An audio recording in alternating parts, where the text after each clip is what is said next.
El seu argument, me sap greu, però ho fan en el sector de la caça i també ho fan en aquesta institució, perquè, mira, vostès, primer de tot, no diferencien entre una perdiu i una guàldera.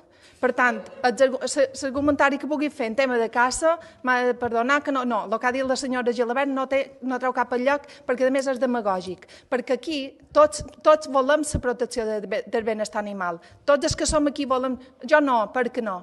La caça no és un maltracte animal, senyor Sevillano. La caça no és un maltracte animal, és un ofici. Els cans són un maltracte animal, perdó. Vostès no en tenen ni idea de caça, no coneixen ni Silla de Mallorca ni res. Estan aquí a la seva cadira ben còmodes fent el seu argumentari que no té cap sentit ni un i, a més, que és ofensiu. Perquè ha de saber que la caça és protecció del medi ambient, perquè vostès saben que els caçadors fan les garrigues netes, vostès saben que els caçadors donen beure i menjant els animals. Vostès saben que la societat de caçadors tenen guardes rurals que vetllen pels abocaments incontrolats i per benestar del medi ambient també, que vetllen per medi ambient. No tenen ni idea, per tant, com que no en saben res de caça i, com li he dit, no diferencien entre una perdiu i una guàldera, no tindré en compte el seu argumentari.